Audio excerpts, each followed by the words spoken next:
اعوذ باللہ من الشیطان الرجیم بسم اللہ الرحمن الرحیم۔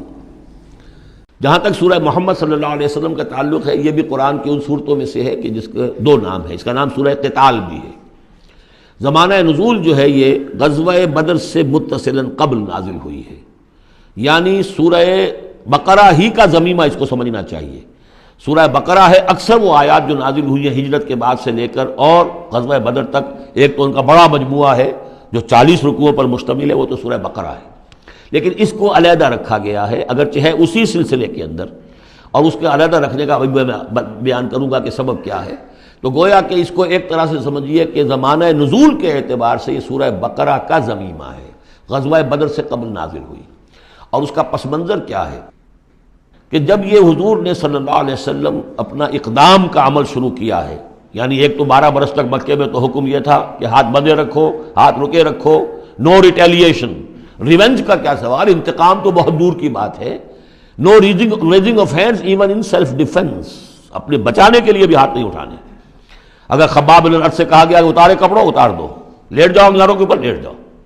حضرت یاسر کو اور حضرت سمیہ کو اور حضرت عمار کو جو کچھ بھی ایذائیں دے رہا تھا ابو جہل، کسی مسلمان کو اجازت نہیں تھی کہ جا کر اس کا ہاتھ پکڑے، نہیں۔ یہ مرحلہ تھا پیسو ریزسٹنس کا۔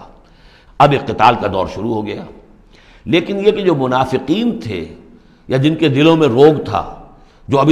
اس جان جوکھوں میں ڈالنے کے لیے تیار نہیں تھے، وہ کچھ کہہ رہے تھے کہ آخر لڑائی بھڑائی کا کیا فائدہ ہے، یہ تو کوئی صلح سے کام کرنا چاہیے۔ یا کوئی یہ بھی کہتا ہوگا کہ گڑ دے کر مارا جا سکتا ہو تو زہر کائے کو دینا ہے، ہم اپنی دعوت و تبلیغ کے کام کو بس جاری رکھیں۔ اور یہ تو محمد نے، معاذ اللہ میں ان کی بات نقل کر رہا ہوں، یہ محمد نے خود جو ہے مہم جوئی شروع کر دی ہے کہ انہوں نے جو ہے ان کو چھیڑ چھاڑ شروع کر دی، ان کے قافلوں کا تعاقب شروع کر دیا، ان کی جو ہے وہ گویا کہ لائف لائن کے اوپر ہاتھ ڈال دیا۔ تو یہ جو حقیقت اقدام تو کر رہے ہیں یہ خود، اور اس سے گویا کہ لڑائی بھڑائی کا سلسلہ شروع ہو جائے گا۔ تو ان کے دلوں میں تو تھا روگ نفاق کا، کہ وہ چاہتے نہیں تھے کہ ہمارے ایمان کا یہ امتحان ہو جائے کہ ہم سے کہا جائے کہ نکلو اللہ کی راہ میں جان ہتھیلی پر رکھ کر، لیکن وہ جو اس کی آڑ لے رہے تھے وہ کہہ رہے تھے کہ یہ لڑائی بھڑائی اور یہ جو ہے فساد، بلکہ صلح جوئی کے ساتھ معاملہ کرو۔ اور نوٹ کر لیجیے سورہ بقرہ کے دوسرے رکوع میں آیا تھا وَإِذَا قِيلَ لَهُمْ لَا تُفْسِدُوا فِي الْأَرْضِ قَالُوا إِنَّمَا نَحْنُ مُصْلِحُونَ أَلَا إِنَّهُمْ هُمُ الْمُفْسِدُونَ وَلَٰكِن لَا يَشْعُرُونَ۔ تو گویا کہ اس جو بھی ہو رہی تھی اس وقت، ان کی جو ذہن کی کیفیت تھی، اس میں اللہ تعالیٰ کی طرف سے یہ سورہ مبارکہ نازل ہوئی ہے، اور یہ اسلوب کے اعتبار سے پورے قرآن میں منفرد ہے۔ بالکل ابرپٹلی شروع ہو رہی ہے، کوئی تمہید نہیں، کوئی حروف مقطعات نہیں، کوئی اللہ کی حمد، کوئی اور شے، کچھ نہیں، قرآن مجید کی عظمت کچھ نہیں، بلکہ الذین، اس سے جملہ شروع ہو رہا ہے جو عام طور پر جملے کے شروع کے لیے عام اسلوب نہیں ہے۔ پھر یہ کہ وہ جو اسلوب ہوتا ہے آیات کے آخر میں اللہ تعالیٰ کے اسماء اور اللہ کی صفات کا، انہ عزیز الحکیم، وہ تو بڑا غفور ہے، رحیم ہے، اس طرح کی کوئی شے آپ کو یہاں نہیں ملے گی۔ اسلوب بالکل مختلف ہے، ہر آیت ابرپٹ شروع ہو رہی ہے، سورت بھی ابرپٹلی شروع ہوئی ہے اور ابرپٹلی ختم ہو جائے گی۔ اسی طریقے سے ہر آیت جو ہے شروع ہوتی ہے اور ابرپٹلی ختم ہو جاتی ہے، بغیر کسی اختتامی اللہ کے اسماء اور صفات کے حوالے کے۔ باقی اس میں اور سورہ جو اگلی صورت ہے سورہ فتح، اس میں کیا ترتیب ہے وہ یہ ہے کہ حضور کی انقلابی جد و جہد کا جو آخری مرحلہ تھا، یعنی قتال، آرم کانفلکٹ، اس سے متصلاً قبل یہ سورہ محمد نازل ہو رہی ہے، اور اس کا جو اختتام ہو رہا تھا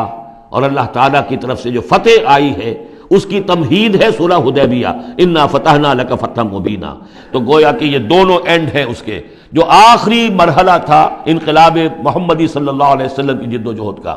اس میں جو عام کانفلکٹ شروع ہو رہا ہے غزوہ بدر سے، اس سے قبل یہ صورت نازل ہوئی۔ اور جب آخری فتح ہونے والی ہے اور وہ فتح مکہ کی ہوگی، لیکن اس سے قبل جو اللہ نے تمہیدی فتح دی ہے وہ فتح ہے انا فتحنا لک فتحا مبینا، وہ صلح حدیبیہ جس کا ذکر جو ہے وہ سورہ فتح کے اندر ہے۔ یہ ربط ہے ان میں۔ بسم اللہ الرحمن الرحیم۔ الذین کفروا وصدوا عن سبیل اللہ اضل اعمالہم، جن لوگوں نے کفر کیا اور اللہ کے راستے سے روکا اور خود بھی رکے، صدا یا صدو میں عرض کر چکا ہوں بار بار، رکنا بھی روکنا بھی، یہ فعل لازم بھی ہے، فعل متعدی بھی ہے۔ جنہوں نے کفر کیا خود بھی رکے اور دوسروں کو بھی روکا اللہ کے راستے سے، اللہ نے ان کی ساری جد و جہد کو ضائع کر دیا، اضل اعمالہم، ان کی ساری کوشش جو تھی اللہ کے دین کے راستے کو روکنے کی، حضور کی دعوت کو کے راستے کو روکنے کی، سب جا چکی، ضائع ہو چکی، اکارت ہو چکی۔ اور اب یہ قافلہ جو ہے دعوت محمدی کا صلی اللہ علیہ وسلم اور انقلاب نبوی کا، یہ اپنے منزل کی طرف بڑھے گا، وہ آخری درجے میں اب شامل ہونے والا ہے۔ والذین آمنوا وعملوا الصالحات وآمنوا بما نزل علی محمد وهو الحق من ربهم کفر عنہم سیئاتہم واصلح بالہم۔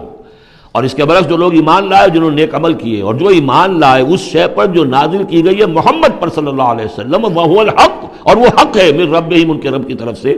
کفر عنہم سیئاتہم، اللہ نے دور کر دیے، معاف کر دیے ان سے ان کی خطائیں، ان کی غلطیاں،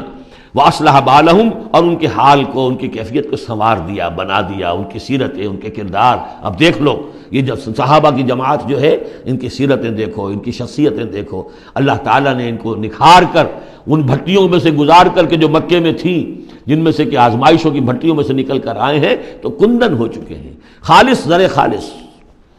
ذالک بان الذین کفروا اتبعوا الباطل، یہ اس لیے کہ جن لوگوں نے کفر کیا انہوں نے باطل کی پیروی کی، لہذا وہ تو نتیجہ اس کا وہی نکلنا تھا جو نکل رہا ہے۔